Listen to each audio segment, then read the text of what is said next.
तो good morning students. आज का जो हमारा टॉपिक है, कल हमने डाइकोट एम्ब्रियो की डेवलपमेंट स्टडी कर ली थी बच्चों। डाइकोट एम्ब्रियो कैसे डेवलप होता है। मोनोकोट एम्ब्रियो और डाइकोट एम्ब्रियो दोनों की जो शुरू की स्टेज है ना, वो सारी एक जैसी होती है। बस बाद में जो फाइनल जो स्ट्रक्चर है वो मोनोकोट का अलग होता है और डाइकोट का अलग होता है। मोनोकोट का स्ट्रक्चर आपकी बुक में दिया गया है, उसको आप देख लीजिए। एनसीईआरटी की बुक में मोनोकोट का स्ट्रक्चर दिखाया गया है। इस प्रकार का स्ट्रक्चर होता है मोनोकोट एम्ब्रियो का।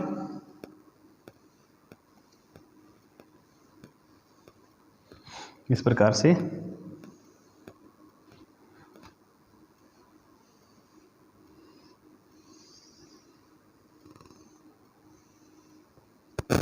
होता है। ठीक है, ये मोनोकोट एम्ब्रियो का स्ट्रक्चर है बच्चों। ठीक है, इसमें अलग अलग पार्ट्स होते हैं।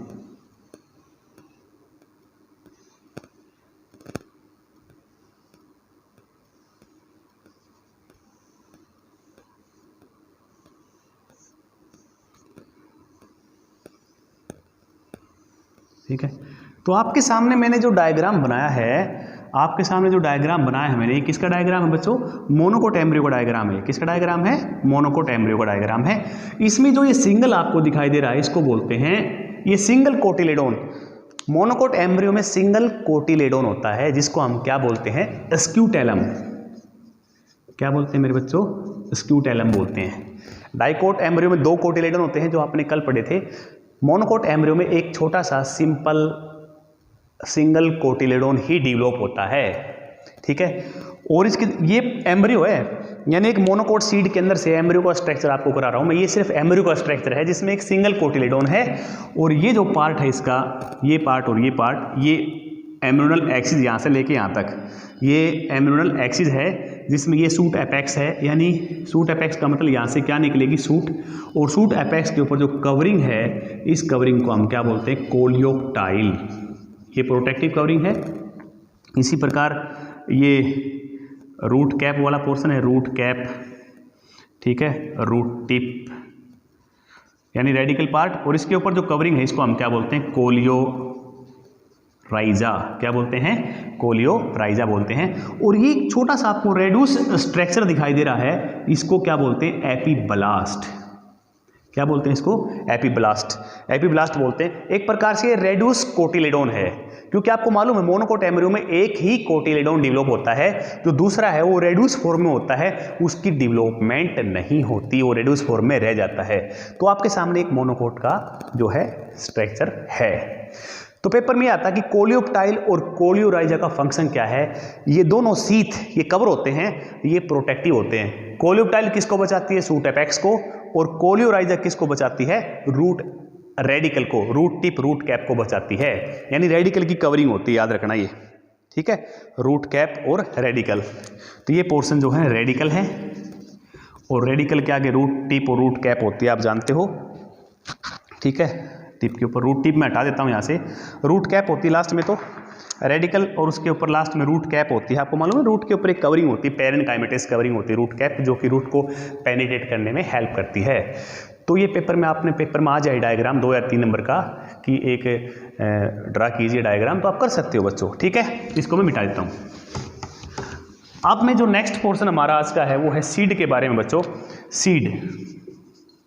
सीड क्या होता है? देखिए, हम पोस्ट फर्टिलाइजेशन इवेंट्स कर रहे हैं। पोस्ट फर्टिलाइजेशन इवेंट्स में क्या क्या होता है आपको मालूम है? एम्ब्रियो बनता है, सीड बनता है और फ्रूट बनता है। ठीक है, पोस्ट फर्टिलाइजेशन इवेंट्स जब हो रहे होते हैं, तो उस टाइम जो फ्लोर्स है वो मुरझा जाते हैं, उनके पेटल्स, सेपल्स, एंथर धीरे धीरे ड्राई करके धीरे धीरे नीचे गिर जाते हैं। और ओवरी जहाँ पर होती है वहाँ पर आपको फ्रूट नजर आता है। और ओवरी के अंदर जो पहले ओव्यूल थे, वो क्या बन जाते हैं? Seed, after fertilizations. तो एक सीड किसे बोलेंगे? A fertilize ovule. जो ओव्यूल फर्टिलाइज हो चुका है, उसी को हम क्या बोलते हैं? सीड। ए फर्टिलाइज ओव्यूल को ही हम क्या बोलते हैं मेरे बच्चों? सीड कहते हैं। ए फर्टिलाइज ओव्यूल ही क्या होता है? सीड होता है। ठीक है, तो इतना आपको समझ आ गया। अब सीड की टाइप है। सीड 2 प्रकार के होते हैं, 2 टाइप्स। तो ये बिल्कुल सिंपल सा टॉपिक है आज का। एल्बुमिनस सीड्स और एक होते हैं नॉन एल्बुमिनस सीड्स। 2 टाइप होती हैं।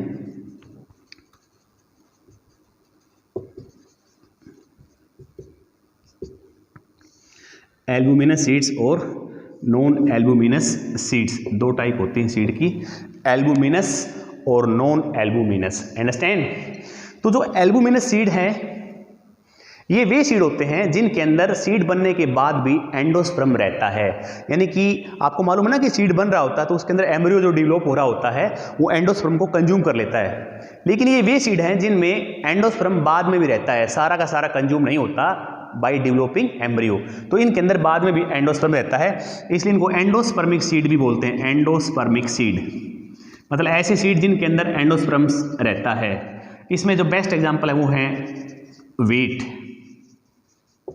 राइस, ठीक है, कैस्टर, ठीक है, व्हीट, राइस, कैस्टर, ये एग्जांपल यहां पर आएंगे। बार्ले आपको मालूम है क्रॉप है एक बार्ले जिसको जो बोलते हैं, जो खेतों में लगाते हैं, ठीक है।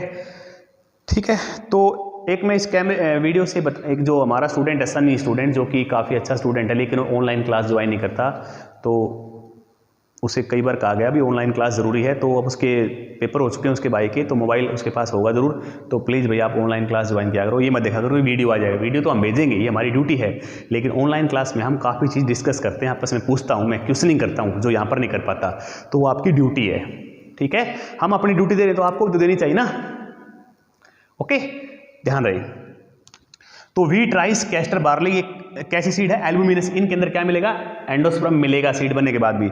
और ये वे सीड हैं जिनमें जब सीड डेवलप हो रहा है तो उसके अंदर जो एम्ब्रियो होता है वो ड्यूरिंग डेवलपिंग सारा का सारा एंडोस्पर्म क्या कर लेता है बच्चों? कंज्यूम कर लेता है। तो ये सारा एम्ब्रियो एंडोस्पर्म कंज्यूम हो जाता है। इसमें कौन कौन सी सीड आते हैं? पी, ग्राम, ग्राउंडनट, ठीक है, चना है, चने का सीड आपके घर पे मिलेगा। तो चने की सीड के अंदर कोटिलेडोन है और बीच में छोटी सी एम्ब्रियोनल एक्सिस होती है, उसमें एंडोस्पर्म नहीं मिलेगा, ना मटर के सीड मिलेगा, ना मूंगफली के सीड में मिलेगा। तो ये कौन सी सीड हो गए? नॉन एल्बुमिनस या नॉन एंडोस्पर्मिक सीड ये हो गए। अंडरस्टैंड? वेरी गुड, तो आपको समझ आ गया।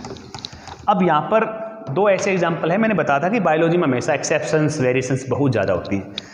दो ऐसे एग्जाम्पल है जैसे कि ब्लैक पीपर, ब्लैक पीपर प्लांट है, काली मिर्च का प्लांट होता है, काली मिर्च का सीड है ये ब्लैक पीपर। और एक है बीट, बीट क्या होता है? चुकंदर। तो चुकंदर का सीड और काली मिर्च का सीड, चुकंदर का सीड और काली मिर्च का सीड, ये ऐसे सीड हैं जिनके अंदर सीड बनने के बाद भी न्यूसेलस का कुछ पार्ट रहता है। न्यूसेलस, आपको याद है कि न्यूसेलस क्या होता है? ओव्यूल के अंदर जो सेंट्रल मास है उसको हम क्या बोलते हैं? न्यूसेलस। तो ये ऐसे सीड है जिनके अंदर न्यूसेलस का पार्ट सीड बनने के बाद भी कुछ बचा हुआ रहता है। उस पार्ट को रेमनेंट्स ऑफ न्यूसेलस, उस बचे हुए भाग को, रेमनेंट्स का मतलब बचा हुआ भाग, रेमनेंट्स ऑफ न्यूसेलस, उसको हम क्या बोलते हैं? पेरिस्पर्म बोलते हैं। क्या बोलते हैं उसको? पेरिस्पर्म। तो ये न्यूसेलस का बचा हुआ भाग है जो कि फूड के तौर पे यूज होता है, ठीक है। तो वेरी वेरी इंपॉर्टेंट पॉइंट है ये कंपटीशन में और बोर्ड में ये क्वेश्चंस पक्का आता है कि what do mean by perisperm, ठीक है बच्चों। तो आप कर सकते हो यस, ठीक है। तो सीड किससे बनता है? ओव्यूल से। जितने ओव्यूल्स होंगे उतने ही सीड बनेंगे बच्चों। तो number of ovules equal to number of seed. Seed बन जाता है तो ओव्यूल्स आप जानते हो, तो ओव्यूल्स की जो बाहर की कवरिंग होती है वो क्या बनाती है? सीड कोट बनाती है। क्या बनाती है? सीड कोट बनाती है, समझे? क्लियर? और ओव्यूल के अंदर एक माइक्रोपाइल स्ट्रक्चर होता है, उसकी जगह एक सीड के अंदर एक आपको छोटा सा पोर्स मिलेगा जिसको लेंस से आप देख सकते हो। वो माइक्रोपाइल का एक बचा हुआ भाग है जहां से सीड क्या करता है? रेस्पायर करता है। क्या करता है? रेस्पायर करता है। और सीड की नोक पे एक निशान मिलेगा, हाइलम, जो पहले ओव्यूल्स में क्या था? हाइलम था, अब वो निशान के तौर पे रहेगा जहां से सीड ओवरी के साथ क्या था? अटैच था, ठीक है। तो सीड के बारे में आप जान गए हो। तो ओव्यूल से क्या बन गए? सीड बन गए। अब मैं यहां पर एक क्वेश्चन पुट कर रहा हूं आपके सामने कि हाउ में, एक क्वेश्चन है वेरी इंपॉर्टेंट जो कि कंपटीशन में पूछ सकते हैं आपसे, किसी भी हाई लेवल के कंपटीशन में। हाउ मेनी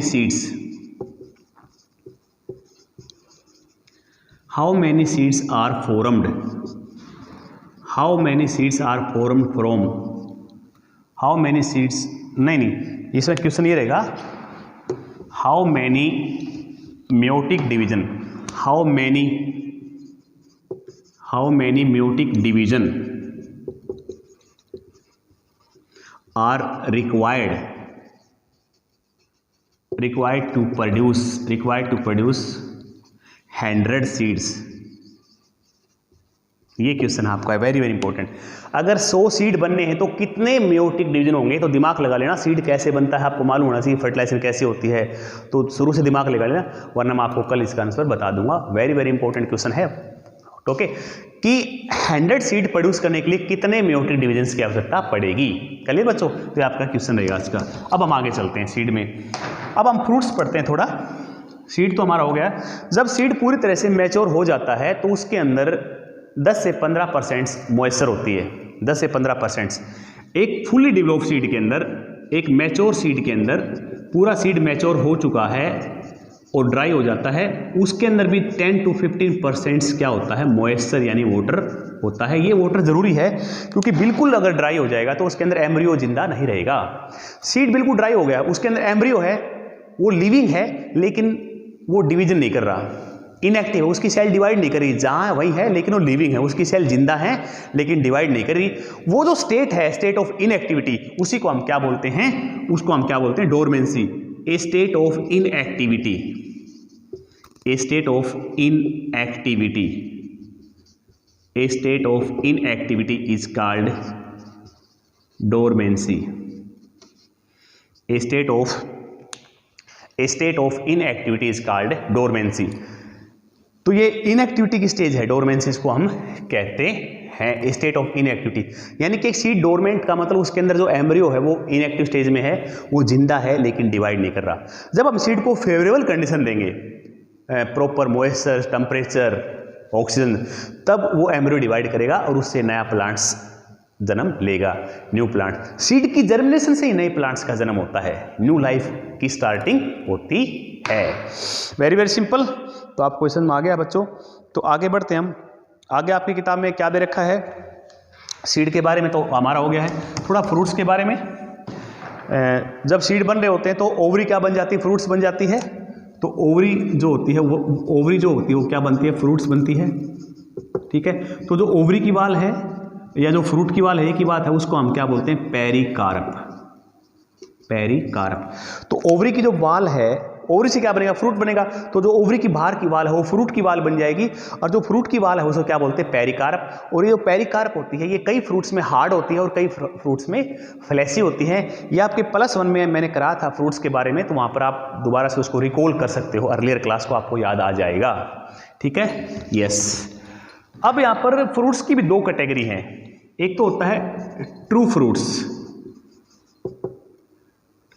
और एक होते हैं फॉल्स फ्रूट्स। दोनों फ्रूट्स हैं लेकिन एक को ट्रू माना हमने साइंटिफिकली और एक को मैंने टेक्निकल टर्म, एक को हमने फॉल्स कहा। ऐसा क्यों कहा है? जो फ्रूट्स ओवरी से बनता है, जो फ्रूट्स केवल ओवरी से बनता है, वो तो होता है ट्रू फ्रूट्स फ्रॉम ओवरी। जिस फ्रूट्स का फॉर्मेशन किससे हो रहा? ओवरी से। एग्जांपल के तौर पे मैंगो। जो फ्रूट्स ओवरी से बनता है, मोस्टली फ्रूट्स ट्रू फ्रूट्स होते हैं जो ओवरी से बनते हैं। और जो फ्रूट्स जिसमें ओवरी के अलावा फ्लोर्स के दूसरे पार्ट भी टेक पार्ट करते हैं, क्योंकि ये सारे फ्लोर्स के पार्ट है ओवरी के अलावा अगर फ्लोर्स के दूसरे पार्ट भी टेक पार्ट करें, जैसे थैलमस है, थैलमस भी फ्रूट्स बनाने में अगर अपना रोल करता है, तो ऐसे फ्रूट्स क्या कहलाएंगे? False fruits. इसका बेस्ट एग्जांपल है जो आप खाते भी हो, एप्पल आप खाते हो बच्चों। सेब के अंदर जो एडिबल पार्ट है बाहर का जो हम खाते हैं वो थैलमस से बना होता है, और जो सेंट्रल पार्ट है सेब का जिसको हम फेंक देते हैं, जिसके अंदर सीड होते हैं अंदर, वो ओवरी से बना होता है। तो एप्पल के अंदर थैलमस, यानी थैलमस किसका पार्ट है? फ्रूट्स का, और प्लस में ओवरी, ये दोनों बनाते हैं। तो अकेली ओवरी नहीं बनाती, यहां पर फ्रूट्स को बनाने में थैलमस का भी रोल है। अगर ओवरी के अलावा दूसरे पार्ट्स आ जाते हैं तो ऐसे फ्रूट्स को हम क्या कहेंगे? फॉल्स फ्रूट्स कहेंगे। क्या कहेंगे? False fruits. तो ये आपको बता दिया है क्या होते हैं ट्रू फ्रूट्स और फॉल्स फ्रूट्स। ठीक है। एक फेनोमेना और है फ्रूट्स के साथ जुड़ा हुआ, पार्थिनोकार्पी किसे कहते हैं बच्चों? Parthenocarpy, formation of fruits without fertilisation. अगर फ्रूट्स बनता है पेड़ के ऊपर लेकिन उसमें फर्टिलाइजेशन नहीं हुआ है, यानी उसमें जो ओवल्स थे उनका फर्टिलाइजेशन नहीं हुआ है, तो सीड नहीं बनेंगे। फ्रूट्स तो बनेगा लेकिन उसमें सीड नहीं बन रहे, तो इस प्रोसेस को हम क्या बोलते हैं? पार्थिनोकार्पी। और ऐसे फ्रूट्स में सीड नहीं होते, ऐसे फ्रूट्स क्या होते हैं, सीडलेस। क्या होते हैं, सीडलेस। तो एक प्रकार से क्या है, फ्रूट्स विदाउट फर्टिलाइजेशंस, यानी फ्रूट्स तो बने हैं, फ्रूट्स बना है, fruits formed without fertilizations, without fertilizations. Fruits तो बने हैं लेकिन बिना फर्टिलाइजेशंस के, बिना फर्टिलाइजेशंस के बने हैं। फ्रूट्स फॉर्म्ड विदाउट फर्टिलाइजेशंस, इसको बोलते हैं पार्थिनोकार्पी। और फ्रूट्स क्या कहलाते हैं, पार्थिनोकार्पिक फ्रूट, पार्थिनोकार्पिक फ्रूट्स बोलते हैं। और इसका बेस्ट एग्जांपल है बनाना। बनाना कैसा फ्रूट है, सीडलेस। पार्थिनोकार्पिक का मतलब होता है सीडलेस, ऐसे फ्रूट्स में आपको सीड नहीं मिलेंगे। तो बनाना आप खाते हो, हम भी खाते हैं, कॉमनली खाने वाला फ्रूट्स है, और बनाना के अंदर आपको सीड नहीं मिलेंगे। आज एक स्टूडेंट्स ने ऑनलाइन क्लास में मेरे को बताया कि सर इसमें सीड मैंने देखे हैं, हमने देखे नहीं। एक्चुअली वो सीड नहीं होते। अगर बीच में आपको फ्रूट्स खाते हो, बीच में आपको छोटे छोटे कुछ नजर आ रहे हैं, वो एक प्रकार से अनफर्टिलाइज ओव्यूल्स का बचा हुआ भाग है। अनफर्टिलाइज ओव्यूल्स के बचे हुए भाग होते हैं, सीड नहीं होते बनाना बच्चों। अगर सीड आपने देखे तो दिखाइए हमें, ठीक है, यस। तो ये आपका समझ में आ गया। तो पार्थिनोकार्पी जो है एक नेचुरल फेनोमेना है, कुछ फ्रूट्स में होता है, और साइंटिस्ट ट्राई कर रहे हैं इसको आर्टिफिशियल तरीके से भी ट्राई कर रहे हैं, हार्मोन्स, मतलब एक रिसर्च का फील्ड है। अगर हम कुछ ऐसे फ्रूट्स हैं जिनको हम सीडलेस बनाना चाहते हैं, जिससे हमें बहुत बेनिफिट हो सकता है, जैसे मैंगो है, मैंगो के अंदर काफ़ी सारा पोर्शन सीड का होता है और एडिबल पार्ट भी होता है और बहुत सारा पोर्शन सीड। अगर हम मैंगो को सीडलेस बना दें तो हमें कितना इकोनॉमिक बेनिफिट होगा, बहुत ज़्यादा होगा, क्योंकि हमें काफ़ी सारा मैटर मिलेगा। तो हमारे जो प्रोडक्ट हैं वो अच्छी क्वांटिटी में बनेंगे मैंगो से बनने वाले, तो हमें इकोनॉमिक बेनिफिट हो सकता है। तो रिसर्च का फील्ड है ये। तो साइंटिस्ट ट्राई कर रहे हैं कि सीडलेस मैंगो बनाया जाए। तो मैंगो अभी तो नहीं आया शायद मार्केट में ऐसा कोई मैंगो, लेकिन साइंटिस्ट ट्राई कर रहे हैं। ऐसे कई और fruits, seedless papaya, seedless watermelon तो शायद आ चुके हैं, तो उसका हमें बेनिफिट है। क्लियर, इसी को आपने ध्यान में रखना है, ठीक है बच्चों। तो सीड का टॉपिक था हमारा। सीड्स एग्रीकल्चर के बेस हैं, basis of agriculture, basis of agriculture. खेती बाड़ी जो है एग्रीकल्चर बिना सीड के नहीं हो सकती, बिना सीड के एग्रीकल्चर की कल्पना आप नहीं कर सकते। बेसिस ऑफ एग्रीकल्चर, सीड को हम स्टोर कर सकते हैं, क्योंकि सीड इनएक्टिव होता है। जब सीड मैच्योर हो जाता है तो उसको इनएक्टिव हो जाता है, वो उसको हम कई दिन तक खा सकते हैं। जैसे आप गेहूं खाते हो, चने खाते हो, तो घर पे आपके सीड रखे हैं, गेहूं साल भर खाते हो, और नेक्स्ट ईयर उन्हीं सीड से हम नेक्स्ट प्लांट भी उगा सकते हैं। अगर ये प्रॉपर्टी सीड में नहीं होती तो फिर कैसे काम चलता हमारा, क्या खाते हैं हम और क्या उगाते हैं अगले साल, है ना। तो सीड बड़ा एडवांटेजियस है फार्मर के लिए, एग्रीकल्चर के लिए, ठीक है। और फिर मैं आपको आज होमवर्क दे रहा हूं जो आपने खुद किताब में देखना है, वो है viability of seed. Viability of a seed, seed कितने समय तक लाइव कंडीशन में रह सकता है, how much time a seed alive, ठीक है। सीड बनने के बाद कितने साल तक, तो अलग अलग ये वेरिएबल है। कुछ प्लांट के सीड्स महीने भर तक ठीक रहते हैं, उसके बाद खराब हो जाते हैं। कुछ प्लांट्स के कई सालों तक खराब हो जाते हैं। मैंने खुद 4-5 साल पुराना सीड ग्रो किया था अपनी लैंड पे, अरहर का, पिजन पी प्लांट होता अरहर, तो वो सीड जर्मिनेट कर गया था। 4-5 साल पुराना सीड था, 4-5 साल पुराने सीड थे। तो इसका मतलब सीड की वायबिलिटी वेरिएबल है, ठीक है। तो देखो एक वीट के सीड है, 2 साल पुराने में हम ग्रो करते हैं तो ग्रो कर जाते हैं, तो वायबिलिटी वेरी करती है, कुछ एक की महीनों की, कुछ एक की सालों की। और कुछ सीड ऐसे हैं जो आपकी इस किताब में दे रखे हैं एक्सेप्शन, जो कि 2-2 हज़ार साल पुराने सीड भी हमें मिले हैं। जैसे जो ब्लैक सी है, डेड सी कहाँ पर है, इजराइल के पास है।